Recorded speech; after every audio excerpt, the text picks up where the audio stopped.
Right. ఇక దీంతో పాటు కేటీఆర్ నిన్న ఒక మాట మాట్లాడిలు, ఒకసారి ఏనూరి. ఇంకా విచిత్రం, నాకు ఇంకా గమ్మత్ అనిపించింది ఆయన. ఇది సామాజిక మాధ్యమాలలో సోషల్ మీడియాలో ఎట్లా అంటే భయంకరంగా ట్రోల్ అవుతున్న వీడియో. ఇది చాలా జాగ్రత్తగా వినరు. అధ్యక్ష ఆయన ఏమైనా స్వాతంత్ర ఉద్యమం చేసి జైలుకి పోయింది అధ్యక్ష? ఏం చేసిపోయింది అధ్యక్ష జైలుకి? ఆయన అది పెద్ద సానుభూతి. మేము పోలేదా జైలుకి? వరంగల్ జైలుకి నేను కూడా పోయిన తెలంగాణ ఉద్యమంలో. ఎస్ ఉన్నాం, అక్కడ బరాబర్ ఉన్నాం. మీరెందుకు పోయినరంటే నేను అడుగుతున్నా ఈరోజు. ఎస్ మీ ఇంటికి నీ జూబ్లీ హిల్స్ ప్యాలెస్ మీదకి ప్రైవేట్ డ్రోన్ పంపితే ఊకుంటావా?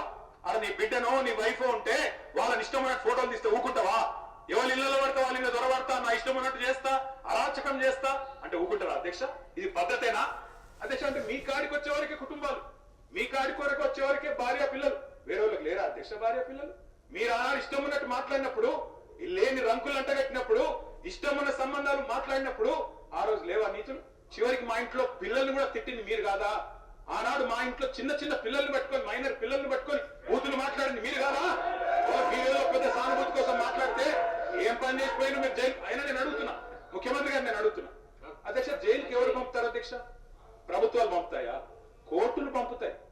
కోర్టులో మీరు ఛాలెంజ్ చేసినారు, నన్ను రిమాండ్కి పంపొద్దు, మీ లాయర్లు అడిగినారు. కోర్టు కాదు మీరు జైలుకే పోవాలని చెప్పింది. మేమేం చేస్తాం దానికి? రిమాండ్కు పంపేది మేం కాదు సార్, మీరు కాదు. ముఖ్యమంత్రి గారు హుంకరిస్తున్నారు. నేను అనుకుంటే అక్కడ ఎవరు మిగిలరు. నువ్వు ఏమనుకున్నా ఏం ఫరక్ పడదు, నువ్వు ఏం చేసుకున్నా ఏం ఫరక్ పడదు. నువ్వు అనుకుంటున్నావు పదవి శాశ్వతం, అధికారం శాశ్వతం, ఏది శాశ్వతం కాదు. అధ్యక్ష నేను కోరుతా ఉన్నా, ముఖ్యమంత్రికి అపరిమితమైన అధికారాలు ఉండవు. ముఖ్యమంత్రికి అపరిమితమైన అధికారాలు ఉండవు. ఎవరిని పడితే వారిని జైలుకు పంపే అధికారం ఉండదు, కోర్టులకు ఉంటది. రైట్, ఇది విషయం అండి.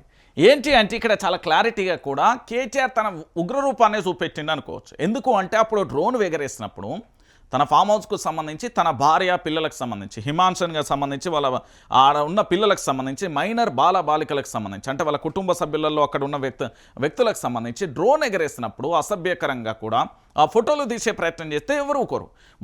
మన ముఖ్యమంత్రి గారికి సంబంధించి ఏదో ఎక్కడో ట్విట్టర్ ఖాతాలో ఒక వీడియో కనబడితే దాన్ని అసెంబ్లీ సాక్షిగా చేసుకుని అందరు జర్నలిస్టులను బండబూతులు తిట్టిండు. నా భాషలో చెప్పాలంటే గంతే అది. ఆ రోజు వాళ్ళ కుటుంబ సభ్యులు గుర్తొచ్చిండు. మరి ఇక్కడ మా కుటుంబ సభ్యులు గుర్తు రాలేదా అని కేటీఆర్ వాదించింది కూడా కరెక్టే. ఇంకొక విషయం ఏంటంటే ప్రభుత్వాల ప్రోద్బలం ఎంతవరకు ఉంటాయి, ప్రభుత్వాల ప్రోద్బలం ఉండి అరెస్టు చేయడానికి పోతే అక్కడ బెయిల్ వచ్చే అవకాశాలు కూడా చాలా స్పష్టంగా కనబడతాయి. నేనున్న చాలా కేసులలో నన్ను తీసుకెళ్ళాను. అనేక రకాలుగా కూడా ఏంది అంటే కొన్ని సందర్భాలలో 41 CRP నోటీస్ ఇచ్చి మరికొన్ని సందర్భాలలో బెయిల్ ఇచ్చి పంపించిన పరిస్థితి కూడా కనబడుతుంది. ఏంది అంటే పూర్తి స్థాయిలో మీరందరూ కూడా ఆలోచించాల్సిన విషయమే. రాజకీయంగాని ఇది ఇక్కడ ఉన్న ముఖ్యమంత్రులు కానీ మంత్రులని వీళ్ళ పదవులు అశాశ్వతం అండి, శాశ్వతం కాదు. కేవలం 5 సంవత్సరాలు. ఇప్పుడు 15 నెలల కాలం అయిపోయింది. ఇంకెన్ని సంవత్సరాలు ఉంటారు అంటే ఆల్మోస్ట్ సంవత్సరంన్నర అయిపోయింది. ఇంకో 6 అంటే 2 సంవత్సరాలు. ఏంది ఎన్నికలకు కూడా 1 సంవత్సరం వస్తుంది అంటే ఇంకొక సంవత్సరంన్నర 2 సంవత్సరాలు వీళ్ళు అధికారంలో ఉంటారు. తర్వాత ప్రభుత్వం అయితే మారుతుంది కదా, తర్వాత దిబ్బిడే కదా, ఏది జరగాలో అది జరుగుతుంది. ఒకప్పుడున్న బీఆర్ఎస్ పార్టీ అంటే నేను యాక్సెప్ట్ చేయగలుగుతా. తెలంగాణ ఉద్యమ పార్టీకి సంబంధించిన బీఆర్ఎస్ పార్టీ రేపు 2028 తర్వాత అధికారంలోకి వచ్చిన తర్వాత సైలెంట్గా ఉంటారు, అదే స్మూత్గా సాఫ్ట్గా ఉంటారంటే నేనైతే యాక్సెప్ట్ చేయ. ఎందుకంటే వాళ్ళు అనుభవిస్తున్న వేదన, ఆ బాధ కూడా అందరికీ తెలిసిన విషయం. ఇక 2028 తర్వాత రాజకీయ పార్టీలకు ఇప్పుడు జరుగుతున్న అక్రమ కేసులు దానికి 1000 రేట్లు ఉంటాయని నేనైతే ఊహించగలుగుతున్నాను. ఎందుకు అంటే ఇక్కడ పూర్తి స్థాయిలో కూడా ఇప్పటికే ఫార్ములా ఈ రేస్ కేసు అని, లేకపోతే వాళ్ళ ఏంది ఫామ్ హౌస్కు సంబంధించి అక్కడికి వెళ్ళి డ్రగ్స్ ఉన్నాయని రకరకాల కామెంట్లు చేయడం, కానీ వాళ్ళ భార్య పిల్లల విషయంలో కూడా అడ్డమైన థంబ్నెయిల్స్ పెట్టి రకరకాలుగా ఇబ్బంది పెట్టే ప్రయత్నం అయితే చేసిరు. కాబట్టి ఖచ్చితంగా దానికైతే రివెంజ్ ఉంటుందని నేనైతే ఆలోచిస్తున్నాను. ఎందుకంటే ఇప్పుడు పూర్తి స్థాయిలో కూడా ఇప్పుడు ముఖ్యమంత్రి యనుమల రేవంత్ రెడ్డి గారు జైలుకి వెళ్ళిండు అంటే ఒకసారి ఓటుకు నోటు కేసులో దొంగగా వెళ్ళిండు, ఇంకొకసారి డ్రోన్ విషయంలో వెళ్ళిండు, అంతే కదా. మీ అందరికీ తెలిసిన విషయం, దీంట్లో పెద్ద ఆలోచించాల్సిన విషయం కూడా లేదు. తెలంగాణ ఉద్యమ సమయంలో ఏమన్నా జైలుకి వెళ్ళిండా, తెలంగాణ ఉద్యమ చరిత్ర ఏమన్నా మా ముఖ్యమంత్రి తెలుసా అంటే గాడిది గుడ్డు ఏంటంటే కోడిగుడ్డు ఏం తెలియదు. ఎందుకంటే తెలంగాణ ఉద్యమ సమయంలో అసలు ఉద్యమానికి వ్యతిరేకంగా తెలుగుదేశం పార్టీ జెండా పట్టుకొని ఆంధ్రప్రదేశ్ పెత్తందారి వ్యవస్థలకు అనుకూలంగా మాట్లాడి తెలంగాణకి రాష్ట్రానికి సంబంధించి కరీంనగర్లో సభ జరిగితే తుపాకీ పట్టుకొని బయలుదేరిన వీరుడండి ఆయనే. తెలంగాణ ఉద్యమానికి ఆయనకు ఏం సంబంధం ఉంది? రైట్, మొత్తానికి నేనేమంటున్నానంటే రాజకీయాలలో అందరూ కూడా సమన్వయం పాటించాలి. ఏదో మేము అధికారం ఉంది కదా అని పలానోడి మీద కేసులు పెడతాం అని బెదిరిస్తాం, లేకపోతే ఇంకోటి చేస్తాం అంటే శాశ్వతం కాదు పదవులు, అశాశ్వతమైన పదవులు. ఏంది అంటే పదవి అనేది శాశ్వతం కాదు. ఆల్రెడీ సంవత్సరం 2 సంవత్సరాలు దగ్గరికి వస్తుంది. ఇంకేముంటుంది మా అంటే ఇంకొక 2 ఏళ్ళు, అందులో ఒక 1 ఇయర్లో ఎన్నికల కూడా అయిపోతుంది. ఇంకేం చేస్తారు? లాస్ట్ 2 సంవత్సరాలు ఎన్నికల దూదుంబి ఉంటుంది. అది అందరికీ తెలిసిన విషయమే కదా. ఇక దాంతోపాటుగా ఇంకొక విషయాన్ని ఒక్కసారి ఇక్కడ చూడరు. ముఖ్యమంత్రి గారికి ఏదో AK-47 గురించి చెప్పారు అధ్యక్ష, ఎవరో కాల్చి చంపారంట అధ్యక్ష. AK-47 గురించి, తుపాకుల గురించి ఆయనకు తెలిసినంత మాకు తెలియదు సార్. ఎందుకంటే తెలంగాణ ప్రజల మీదకి ఉద్యమంలో ఆనాడు తుపాకీ తీసుకొని పోయిన రైతుల రెడ్డి ఈయన. రైట్, నేను చెప్పనే. ఎందుకంటే ఆనాడు తెలంగాణ ఉద్యమకారుల మీద తుపాకీ ఎక్కువ పెట్టిన ముఖ్యమంత్రి ఈరోజున్న ముఖ్యమంత్రి. ఇక దాంతోపాటు ఇంకొక విషయం, ఆవేశంలో అంత ఆవేశం, అంత పదవిలోకి వచ్చిన తర్వాత కూడా ఇంత ఫ్రస్ట్రేషన్ నా జీవితంలో ఎవరిలో చూడలేదు సార్ నేను. అరే అరే మొత్తం ఇంత దాడి, ఇంత ఉక్రోషం.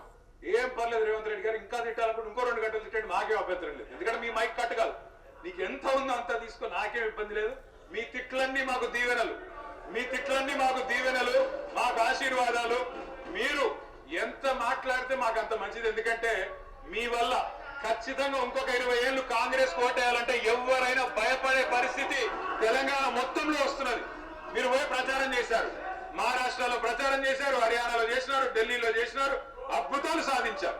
మన పోయి ఎమ్మెల్సీ ఎలక్షన్లు కూడా చేసినారు.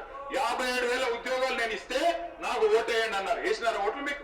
అందుకే అంటున్నారు రేవంత్ రెడ్డి గారు, రంకెలతో ఏమి రాదు, ప్రతిపక్షాల మీద దాడి చేస్తే కాదు. అధ్యక్ష మీరు వచ్చిన తర్వాత రైట్, ఇదొక విషయం. ఇంకొక విషయం కూడా చూడరు అధ్యక్ష. గౌరవనీయులు బట్టి విక్రమార్క గారు బడ్జెట్ లో పోయినసారి రైతులకు 15,000 కోట్ల రూపాయలు పెట్టారు, రైతు భరోసా పేరిట. ఎంత ఖర్చు పెట్టారు అధ్యక్ష? కేవలం 4,500 కోట్ల రూపాయలు ఖర్చు పెట్టారు. అంటే దాదాపు 11,000 కోట్లు రైతు భరోసాలో ఘాట. రుణమాఫీకి బడ్జెట్ లో 31,000 కోట్ల రూపాయలు ఇస్తామని చెప్పారు, 20,000 ఇచ్చారు. మరొక 11,000 కోట్ల రూపాయలు రుణమాఫీలో ఘాట.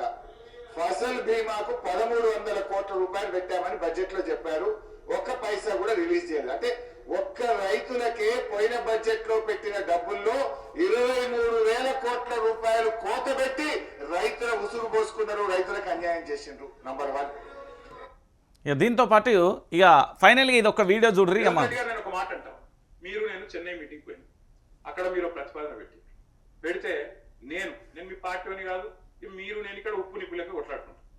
ఆడ పోయినాక నేను మిమ్మల్ని గౌరవించి మా ముఖ్యమంత్రి గారు చెప్పిన మాట కరెక్ట్, 33% కాదు 36% ఇయ్యొచ్చు అని చెప్పింది. ఎందుకంటే నాకు ఆ సంస్కారం ఉంది. హద్దులు దాటినాక, సరిహద్దులు దాటినాక నువ్వు మా ముఖ్యమంత్రి కాబట్టి నేను కాపాడాలి, నీకు గౌరవించాలి, నీకు డిఫెండ్ చేయాలని నా బాధ్యత. కానీ ఇక్కడికి వచ్చిన తర్వాత కూడా మీరు ముఖ్యమంత్రి పదవిలో కూర్చున్న తర్వాత కూడా గంత ఫ్రస్ట్రేషన్, కానీ రంకెలేస్తే కుదరదు. ప్రతిపక్షాల మీద మాటలతో డైలాగులు దాడి చేస్తా, పంచ్ డైలాగులతో దాడి చేస్తా కుదరదు. పరిపాలన అంటే పంచ్ డైలాగులు కాదు. పరిపాలన అంటే ఇప్పుడు మీరు చెప్పిన కష్టాలన్నీ ఉంటాయి. పరిపాలన అంటే ఇప్పుడు మేము 2014లో మేము కూడా అడిగి వచ్చినాడు, ఇవన్నీ కష్టాలతోనే మేము కూడా స్టార్ట్ చేసినాం. మెల్లమెల్లగా ఒక్కొక్కటి సెట్ చేసుకుంటేనే ఈ దాకా వచ్చినాం. I wish you the best. Right, ఇది మొత్తానికి నిన్న జరిగిన అసెంబ్లీకి సంబంధించి కాంగ్రెస్ పార్టీకి సంబంధించి ముఖ్యమంత్రి గారి మాటలు విన్నాం. దాంతోపాటు ప్రతిపక్షానికి సంబంధించిన హరీష్ రావు, కేటీఆర్కు సంబంధించిన వాదనలు విన్నాం. రాష్ట్రంలో మొత్తానికి వీళ్ళు చెప్పినట్టుగా అంటే నిన్న శాసనసభ నిరవధిక వాయిదా వేసిన తర్వాత వాళ్ళు ప్రకటించింది ఏంటి, 11 రోజుల పాటు శాసనసభకు సంబంధించి పూర్తి స్థాయిలో సమావేశాలు జరిగినాయి. ఈ శాసనసభకు సంబంధించి 11 రోజుల 97 గంటల 32 నిమిషాల పాటు జరిగింది. దీంట్లో ప్రధానంగా కూడా 12 బిల్లులను కూడా ఏంది అంటే ప్రవేశపెట్టిలు 12 బిల్లులు కూడా ఆమోదం జరిగింది. దీంట్లో 146 మంది సభ్యులు కూడా మాట్లాడినట్టుగా పూర్తి స్థాయిలో శాసనసభ వ్యవహారాల శాఖ వెల్లడించింది. సో మొత్తానికి ఇది జరిగిన వ్యవహారాన్ని మనం చూసాం.